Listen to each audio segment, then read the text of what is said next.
नमस्कार, मी प्राध्यापक R B Patil. 24 November 2001 पूर्वीच्या शिक्षणशास्त्र BEd महाविद्यालयांना अनुदान मिळावे यासाठी गेल्या 43 दिवसांपासून 21 फेब्रुवारी 2023 पासून आज अखेर या ठिकाणी आंदोलन करत आहोत. या आंदोलनाच्या माध्यमातून आम्ही सरकारला विनवणी करत आहोत की 24 नोव्हेंबर 2001 पूर्वीच्या सर्व BEd महाविद्यालयांना अनुदान मंजूर करावे.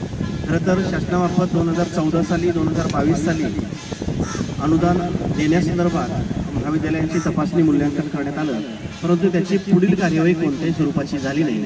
त्यामुळे शेवटचा मार्ग सरकारचं लक्ष वेधण्याच्या हेतूने म्हणून आम्ही या ठिकाणी आंदोलनासाठी आलेलो आहोत. आज मुंबई विद्यापीठामधील गुरु नानक शिक्षणशास्त्र महाविद्यालयाचे प्राध्यापक वर्ग आपल्यासोबत आहेत. त्यांना आपण त्यांच्या व्यथा विचारणार आहोत. मी पहिल्यांदा डॉक्टर प्रसाद सरांना विचारेन की आपण या शिक्षणशास्त्र महाविद्यालयात काम करत असताना विनाअनुदानित तत्वावर प्रत्यक्षामध्ये तुम्हाला किती पगार मिळतो आणि एकूणच विनाअनुदानित या धोरणामुळं किंवा अनुदान नसल्यामुळं कोणकोणत्या आर्थिक विवंचना आपल्या समोर आहेत? डॉक्टर प्रसाद. नमस्कार sir. Me doctor Prasad Gurav, Guru Nanak college of education and research Bhandup या ठिकाणी मी प्राध्यापक म्हणून कार्यरत आहे. आता आपण सर्वजण विनाअनुदानित कॉलेजमध्ये सगळेजण काम करतो. गेले 20-22 वर्ष म्हणजे 2014 पासून आपण या अनुदानासाठी अधिक सक्रिय आहोत आणि या विनाअनुदानित कॉलेजवर काम करत असताना मुळात माणूस म्हणून अन्न वस्त्र निवारा या प्राथमिक गरजा आहे. आज आम्ही ग्रॅज्युएट झालो, पोस्ट ग्रॅज्युएट झालो, BEd झालो, PhD झाली. आज इथे माझे सहकारी सर्व बसलेले आहेत. सर्व विद्यावाचस्पती पदवी जी आहे, PhD पदवीधारक आहे, सगळे डॉक्टरेट आहेत. आणि असं असताना आज आम्ही एवढ्या उच्च दर्जाचं शिक्षण घेतलेलं असताना आम्ही समाजाला एक चांगले शिक्षक देत आहोत. हे समाज शिक्षक हा समाजाचा दीपस्तंभ आहे आणि हा दीपस्तंभाकडे जर का शासन दुर्लक्ष करत असेल तर तुमचा येणारा समाज हा किती सक्षम असेल याचा विचार शासनानं करणं गरजेचं आहे. आज आम्ही कसे जगतो आहोत याची थोडी तरी कल्पना शासनाला आहे का, असा शासनाला माझा प्रश्न आहे. आज विनाअनुदानितवर काम करत असताना आम्हाला अत्यंत अल्प अशा मानधनावर काम करावं लागतं. त्याच्यामध्ये आमच्या प्राथमिक गरजा देखील आम्ही भागू शकत नाही. प्राथमिक गरजा म्हणजे अन्न, वस्त्र, निवारा आणि शिक्षण या मूलभूत गरजा ज्या आहेत, या मूलभूत गरजांचा जर का विचार केला तर अगदी सुरुवातीची गरज आपण लक्षात घेऊया की अन्न, महिनाभराचं रेशन आपण भरावं हा देखील एक विवंचनेचा प्रश्न आमच्यासमोर असतो की एवढ्या तुटपुंज्या पगारामध्ये आम्ही आमचा जो संसाराचा गाडा आहे कसा चालवा. बरं, आता एक व्यवस्था म्हणून आम्ही एक माणूस म्हणून आपल्याला काही आयुष्यभरात काही स्टेप्स घ्यावे लागतात. उदाहरणार्थ आपण एक विशिष्ट वयामध्ये आपल्याला शिक्षण पूर्ण झाल्यानंतर आपण लग्न करतो, मुलं होतात, संसार प्रपंच निर्माण होतो. परंतु हा प्रपंचाचा गाडा ओढत असताना आपल्याला कुठेतरी आर्थिक पाठबळ पण असणं अत्यंत आवश्यक असतं. परंतु आज आम्ही ज्या पदावर कार्य करत आहोत, आज आमच्याकडे प्रत्येकाकडे 16, 17, 18 वर्षाचा अध्यापनाचा अनुभव आहे. आम्ही MA, MEd, MPhil, DSM, SET, NET, PhD एवढी उच्च विद्याभूषित लोक आहोत. खरं तर हे सर्व सांगताना आम्हाला अभिमान वाटत नाही आहे की या आमच्या व्यथा आहेत, परंतु या व्यथांमुळे आमचं स्वतःचं जीवन देखील फार खडतर झालेलं आहे. आता शिक्षण म्हटलं तर आम्ही आमचं शिक्षण कशा तरी पद्धतीनं घेतलं. आम्ही सगळे काही मध्यमवर्गीय, काही गरीब कुटुंबातून आल्यात. आम्ही जेव्हा प्राथमिक शिक्षण घेतलं, माध्यमिक शिक्षण घेतलं, त्या ठिकाणी आमच्या पायात घालायला चपला पण नव्हत्या. केवळ 2 आणि 3 जोड ड्रेसवर आम्ही कॉलेज केलं, महाविद्यालयीन शिक्षण केलं. आम्ही सामान्य गरीब कुटुंबातून, शेतकरी कुटुंबातून आलेली मुलं आहोत. आमच्या आईवडिलांचे आर्थिक दृष्टिकोनातून ते सक्षम नव्हते, तर देखील आपण काहीतरी शिकलो तर आपल्याला पुढे जाऊन चांगले दिवस येतील. याचबरोबर आपण आईवडिलांचं जे काही चित्र आहे, दारिद्र्याचं चित्र आहे, ते आपण बदलू शकतो. आपल्या समाजातील जे आपल्यासारखेच वंचित लोक आहेत, जे शिक्षणापासून वंचित आहेत, त्यांना देखील आपण काहीतरी मदत करू शकतो. तर या सगळ्या स्वप्नांसाठी आम्ही खडतर प्रवास करत आज इथपर्यंत आलो आणि एवढं विद्याविभूषित आम्ही झालो. परंतु आज आमच्या पदरात काय पडतंय? आज आमच्या हाताखालून जवळजवळ एक 15 ते 16 बॅचेस निघून गेल्यात BEdच्या. त्या आमच्या विद्यार्थ्यांना समाजामध्ये चांगलं स्थान आहे. आमचे विद्यार्थी चमकतात, समाजामध्ये चमकतात, त्या अर्थानं आम्हाला देखील त्याचा अत्यंत आनंद होतो. माझ्या गुरुवर्या डॉक्टर स्वाती ढोके मॅडम आम्हाला नेहमी म्हणायच्या की आपल्या समाजात ज्या वेळेला आपला विद्यार्थी चमकतो त्यावेळेला आपण खऱ्या अर्थानं शिक्षक म्हणून समृद्ध होतो. ती समृद्धी, तो आनंद आमच्याजवळ आहेच, प्रश्नच नाही. परंतु या समाधानाबरोबरच आज आमची मुलं आहेत, त्या आमच्या मुलांना आज या शिक्षणाच्या बाजारीकरणामध्ये आता मला तुम्ही सांगा, आज 50,000 प्रायमरीची माझ्या मुलाला आता मी ॲडमिशन घेतलं ज्युनियर के जीमध्ये, ज्युनियर के जीमध्ये त्याला 25,000 रुपये भरावे लागले. आज माझा पगारसुद्धा तेवढा नाही आहे. म्हणजे यापुढे शिक्षण आमच्यासारख्या प्राध्यापक असून देखील आमच्या मुलांना शिक्षण देणं हे आमच्यासाठी किती कष्टदायक आहे. आम्ही आमच्या मुलांना कसं शिकवायचं ते शासनानं आम्हाला सांगावं. उद्या शासन म्हणेल की तुम्ही महानगरपालिकेच्या शाळेत टाका. आता आम्ही जिल्हा परिषदेच्या शाळेत शिकलो, आम्हाला त्याचा अभिमान आहे. परंतु आज ती परिस्थिती राहिली नाही. आज ते गुणवत्तापूर्ण शिक्षण जे आहे हे त्या जिल्हा परिषदेच्या शाळेतून मिळेलच याची शाश्वती देता येत नाही. म्हणून नाईलाजानं आम्हाला या प्रायव्हेट शाळांचा आधार घ्यावा लागतो. हे करत असताना आम्ही आमच्या मुलांना शिकवायचं की नाही शिकवायचं, की आम्ही त्यांना मोलमजूर म्हणून ठेवायचं किंवा आम्ही त्यांना कामगार म्हणून भविष्यात निर्माण करायचं, हीच शासनाची इच्छा आहे का? हा एक प्रश्न माझा शासनाला आहे. अन्न वस्त्र निवारा, आज निवारा म्हणतो. बरेच जण आज मुंबईसारख्या शहरात राहताना करोडोचा भाव आहे इथे मुंबईमध्ये. आज आम्ही काम करतो मुंबईमध्ये, पण आम्ही राहतो मुंबईच्या बाहेर. कारण मुंबईत घर घेणं किंवा साध्या झोपडीत सुद्धा राहणं आम्हाला परवडणारं नाही. आज एखाद्या झोपडीत जरी तुम्ही भाड्यानं गेलात तरी सुद्धा 5 ते 7,000 रुपये झोपडीचं भाडं आहे. आम्ही त्या फ्लॅटमध्ये राहणं किंवा इतर ठिकाणचा विचारही करू शकत नाही. आम्ही 1.5-2 तासाचा ट्रेनचा प्रवास करून आमच्या कामाच्या ठिकाणी येतो. आणि असं नाही आम्हाला जे काही पेमेंट मिळतं ते कमी मिळतं, त्यासाठी आम्ही तो राग कधीच आमच्या विद्यार्थ्यांवर काढत नाही. आम्ही हृदयापासून शिकवतो. आमचा कोणत्याही गेल्या 15-16 वर्षातील आमच्या हाताखालून गेलेल्या कोणत्याही विद्यार्थ्याला तुम्ही प्रश्न विचारा, सरांनी किंवा मॅडमनी तुम्हाला ज्या वेळेला अध्यापन केलं, ज्या वेळेला हे योगदान दिलं, शैक्षणिक कार्य केलं, त्यावेळेला त्यांनी कुठेतरी त्यांच्या अध्यापनामध्ये किंवा त्यांच्या कामामध्ये कुठे कमतरता तुम्हाला दिसली का? तर याचं उत्तर मी 100% खात्रीने देऊ शकतो की ते आमचे विद्यार्थी आमच्या एकंदर अध्यापनावर संपूर्णतः खुश आहेत आणि आम्ही 100% योगदान आमचं देण्याचा प्रयत्न.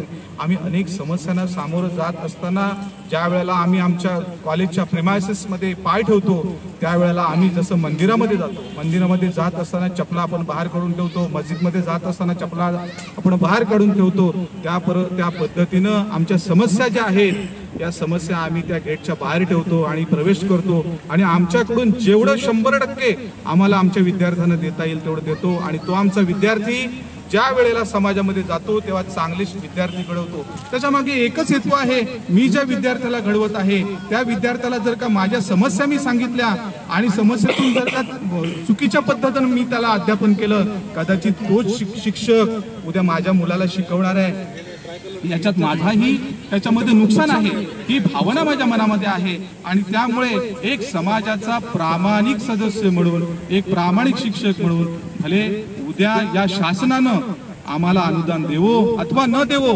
परंतु आम्ही घेतलेला जो वसा आहे तो वसा आम्ही टाकणार नाही. परंतु शासनानं निर्दयी होऊ नये, आमच्यासारख्या शिक्षकांना शासनानं न्याय द्यावा. आणि आमची मागणी काही फार मोठी नाही आहे किंवा आम्हाला सगळंच एकदम द्या असंही आमचं म्हणणं नाही आहे. आमच्याच लेवलला, आमच्याच पातळीवर काम करणारे अनुदानामधील शिक्षक जे आहेत, प्राध्यापक जे आहेत, त्यांना जे मानधन मिळतंय त्याच्याविषयी आम्हाला काही दुःख नाही. परंतु त्यांना फुल मिळतंय तर आम्हाला फुलाची पाकळी तरी आम्हाला मिळावी. आम्हाला किमान 20% अनुदानापासून तरी सुरुवात करावी, ही माझी प्रामाणिक शासनाकडे मागणी आहे. शासनानं जागं व्हावं. आहेरे आणि नाहिरे वर्ग आज समाजामध्ये आहे.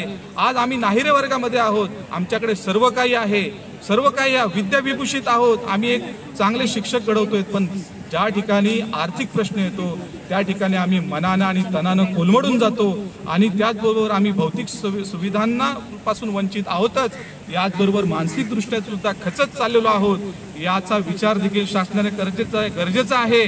खरंच शासन या गोरगरीब समाजातील विद्यार्थ्यांना, आम समाजातील विद्यार्थ्यांना सामान्य जनतेच्या विद्यार्थ्यांना शिकवण्यासाठी किंवा त्यांना प्रामाणिकपणे मोफत शिक्षण देण्यासाठी आमच्यासारख्या शिक्षकांच्या पाठीशी उभं राहण्यासाठी खरोखर मानसिक तयारी आहे का शासनाची, याचा शासनाने देखील विचार करावा असं मी विनंती करतो आमच्या संघटनेच्या माध्यमातून आणि माझे 2 शब्द संपवतो. धन्यवाद sir.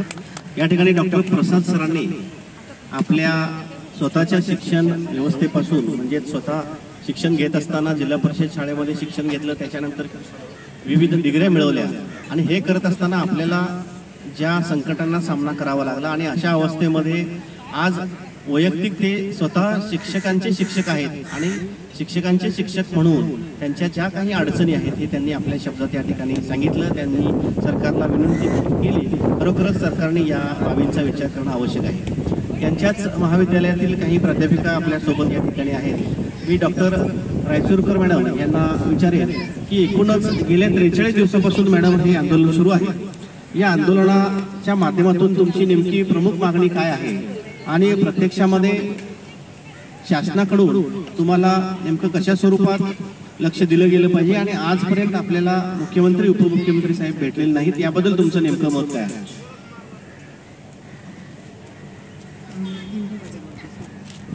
Namaste.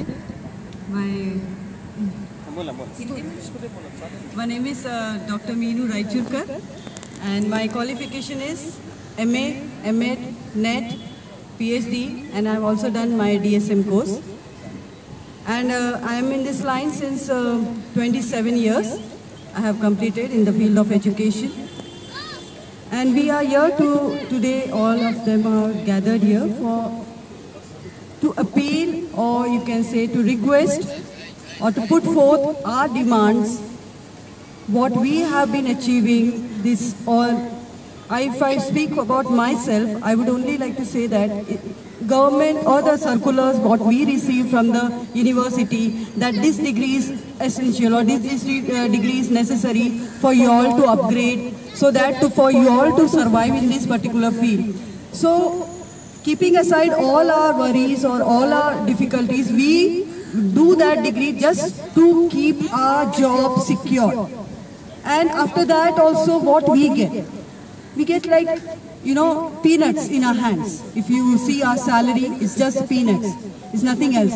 So what we are supposed to do, as sir rightly has put forth everything, our emotions, our feelings, he has very well put forth in his words, the same, we all sitting over here, we feel the same. Because this is what is the condition today of our education system. Sir, it's a humble request and humble appeal to you, sir, to please hear our plea and see to it that you do some justice to us. We only require justice, and if you feel so we deserve, then only you go ahead for it, because you know how much we struggle and we strive for the well-being of the students community. We are here for students community. We see to it that we give our 100 and 200% to them without any selfish motive or without any selfish desire or demand from them, but we give our selfless service to them. We provide that selfless service for our students community, for them to flourish and prosper in the society.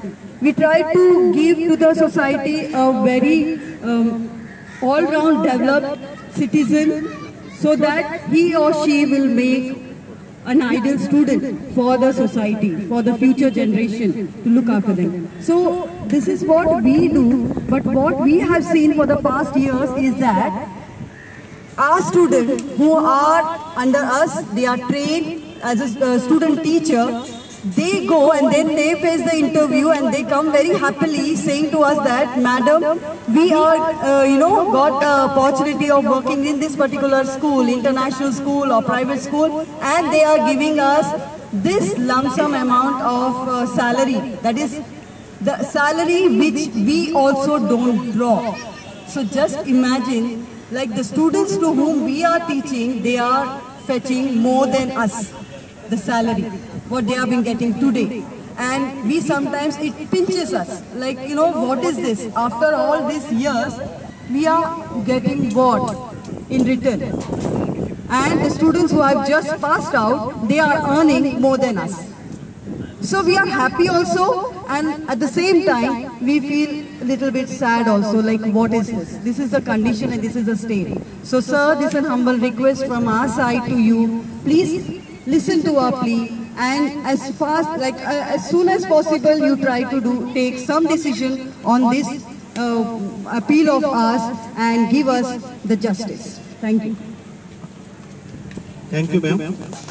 या ठिकाणी मॅडमने आपल्या राज्याचे मुख्यमंत्री एकनाथजी शिंदे साहेब, फडणवीस साहेब, चंद्रकांत दादा यांना विनवणी केली आणि एक चांगला निर्णय आमच्याबद्दल घ्या, लवकरात लवकर आमच्या पदरामध्ये अनुदान पडू द्या, या संदर्भात त्यांनी आपली मागणी या ठिकाणी सांगितलेली आहे. याच महाविद्यालयाच्या काही इतर प्राध्यापिका आपल्या सोबत आहेत, यांना आपण पुढील भागामध्ये भेटणार आहोत. तोपर्यंत धन्यवाद.